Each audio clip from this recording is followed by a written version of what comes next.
A paz do Senhor, meus irmãos, vamos para mais um vídeo aqui do nosso canal, aqui do Tá Escrito. E agora com a nossa Bíblia NTLH, o estudo com a nossa Bíblia NTLH, vamos para o capítulo 6. Terminamos o capítulo 5, agora vamos para o capítulo 6.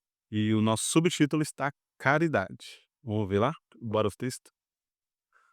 Tenham cuidado de não praticar os seus deveres religiosos em público, a fim de seres vistos pelos outros.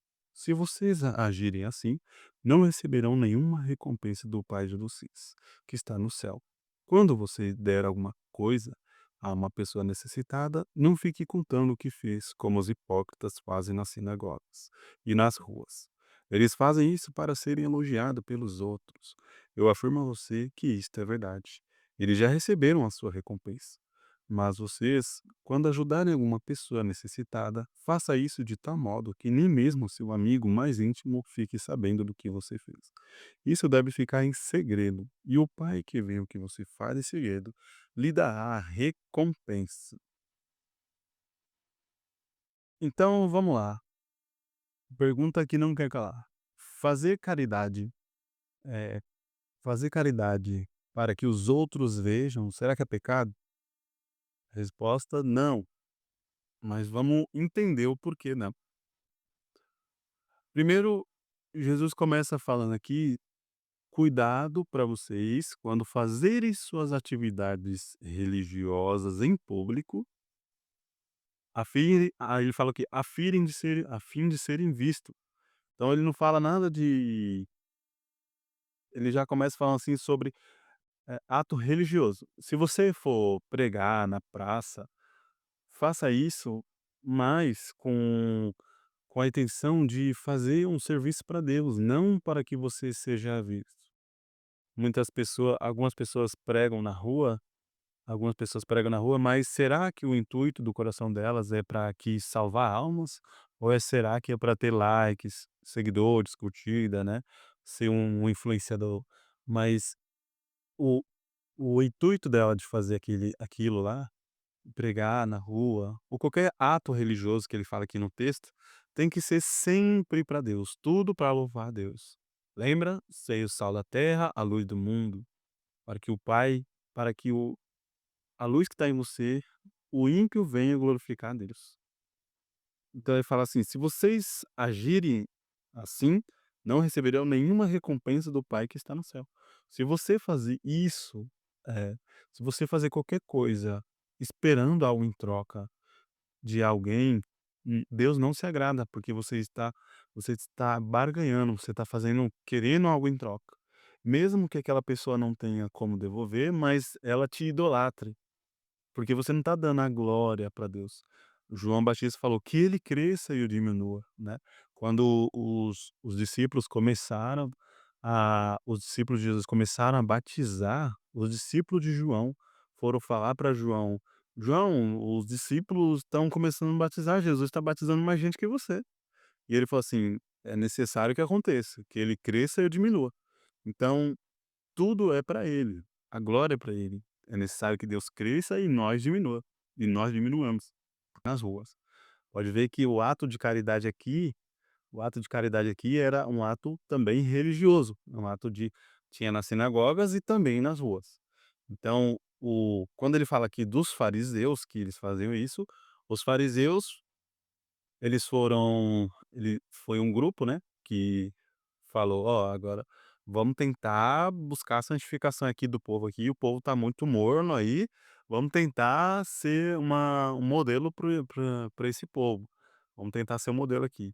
Então eles criaram o partido dos fariseus, né, os fariseus que se consideravam pessoas mais santas que os outros.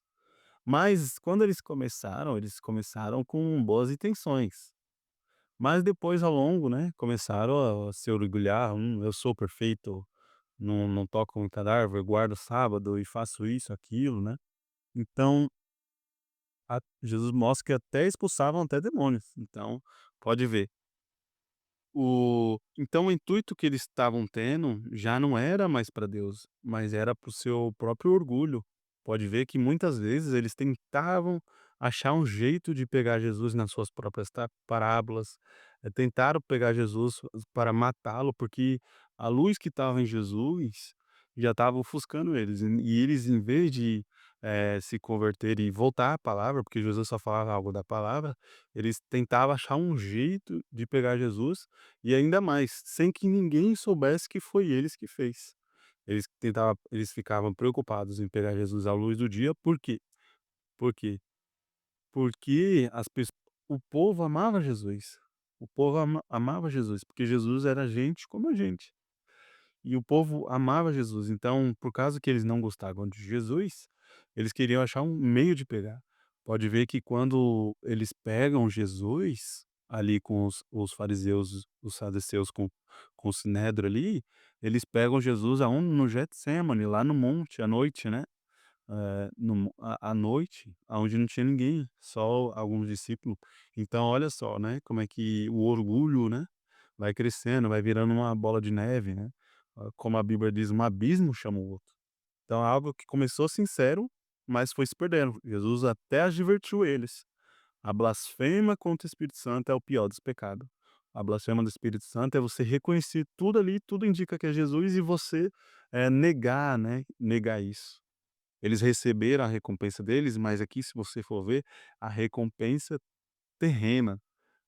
O povo olhava os fariseus: "Nossa, eles olha só como eles jejuam com suas caras tristes. Olha só como é que eles oram em alta voz e bate no peito e fala, né, e línguas, né.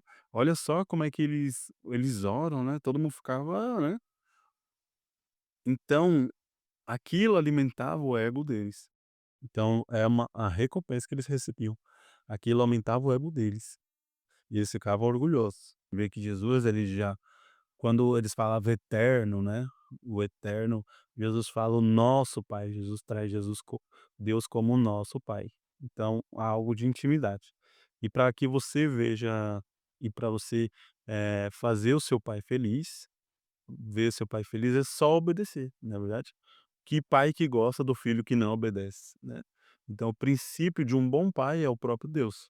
Então ele fala assim, mas vocês, quando for julgar uma pessoa, faça isso de tal modo que nem mesmo o seu amigo mais íntimo fique sabendo o que você fez. Isso deve ficar em segredo. E o seu pai, o nosso pai, que vê o que você faz em segredo, lhe dará recompensa. Quem é pai e quem é mãe sabe que a melhor coisa umas coisas que nos deixam felizes é quando, ainda mais quem tem 2 filhos, quando um irmão ajuda o outro. O irmão abraça o outro, o irmão faz um fica doente, o outro fica preocupado com o irmão. Então isso é o que deixa, né, o que nos deixa, feliz. Esse é o que deixa feliz. Então Deus não é diferente. Então, será que mais uma vez eu pergunto, será que isso que Jesus está nos ensinando é algo novo? Algo nossa, é algo novo? Algo que já tinha na lei.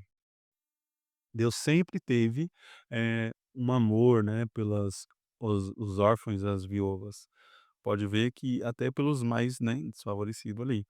Ele na lei, né, lá na Torá, na lei de Moisés, já falava que quando alguém se alguém tivesse um campo, um celeiro, quando fosse fazer a colheita, deixa o que caísse, né, porque não dá para pegar tudo, sempre cai alguma coisa e muita coisa, não voltasse para pegar pra não voltasse para pegar, porque aquelas os órfãos e as viúvas ali, né, eles pegava. Por que órfãos e viúva? Porque era um tempo com muita guerra, então os homens iam pra guerra e as mães ficavam as mulheres sem os seus maridos, então, às vezes até o trabalho, né, como pesca, fica muito tempo no mar, então Deus sempre teve um cuidado com os menos favorecidos. Então aqui não é diferente, Jesus estava falando isso, né, para voltar aquilo, aquela essência de lá de trás. E o exemplo prático também, né, foi o foi a história de Ruth, né, quando ela lá com a sua com a sua sogra Noemi lá, elas ela trabalhava no campo de Boaz e quando caía a sobra, ali, ela pegava. Boaz tanto gostou dela pelo como ela agiu com a sogra dela, começou a deixar cair, né, mais para ela, para que ela pudesse pegar. Então, olha só como é que já tinha, não é algo novo, é algo diferente. Jesus passa ali pelo Quando Jesus ensina, ele é lógico que ele vai usar com analogias do seu tempo. Por isso que ele usou os republicanos, quando foi falar sobre, os inimigos, orar pelos nossos inimigos. E aqui ele vai orar e aqui ele fez um exemplo sobre os fariseus, o falso, eh, religioso, né. Então isso aí ele fica aqui: "E isso deve ficar em segredo, e seu pai que vê o que você faz em segredo lhe dará a recompensa". Então essa recompensa que Deus fala para nós não é o carro, não é a casa, não é o dinheiro, né, mas é a visão celestial, é algo celestial, que você tem que visar as coisas do alto e as demais coisas serão acrescentadas. Então é isso que Jesus está falando, que faz isso e seu pai que vem em secreto te recompensará. Muita gente acha que é carro, dinheiro, casa, mas não, é lá na eternidade. E sobre ajudar, o que é caridade, né? Aqui no nosso título tá caridade. Dando uma pesquisada, tá escrito assim: a caridade é a virtude de amar o próximo sem esperar nada em troca, e é uma forma de expressar fraternalmente a compaixão. Aí fala assim: fraternalmente. Fraternalmente, dicionário, fraternal, relativo a ou o próprio irmão. Então, tratar o outro como fosse seu próprio irmão. Jesus está nos ensinando a, quando fazer caridade, tratar o outro como seu próprio irmão. Você que quando você for fazer, se você for fazer um ato de caridade, não só em questão de alimento ou financeiro, qualquer ato de caridade, você, por acaso, você ia expor o seu irmão? Não, você faria algo, você e ele ali, só você e ele ali. E Deus ia ficar muito feliz, porque foi um ato de irmão para irmão. Quão bom que os irmãos vivem em união, né, Jesus nos ensinou, a palavra nos ensina, né. E lá, quando ele tá pregando dentro da casa, lá na célula lá, quando chega a mãe e seus irmãos, ele fala assim: "Aquele que faz a vontade do meu pai, esses são minha mãe e meus irmãos". Então quando você vê, você é um cristão e você vê o outro como irmão, você vê ele como alma, então ali se torna seu irmão. É um amor fraternal, um amor como fosse seu próprio irmão. Então é isso que Jesus está nos ensinando, de dentro para fora, tratar o próximo ali como nosso irmão. Então, espero que tenham gostado, aprender aqui na nossa NTLH, entendendo que o evangelho é simples, mas profundo. Ele é simples de compreensão, porque Jesus disse no capítulo 11, no versículo 25, ele agradecendo aos pequeninos por entender. Ó Pai, graças te dou porque ocultar essas coisas dos sábios entendidos e a revelar-te aos pequeninos. Então Jesus orou para que eu e você pudesse entender um evangelho tão profundo, mas tão simples. Então até o próximo vídeo, fique na paz de Jesus.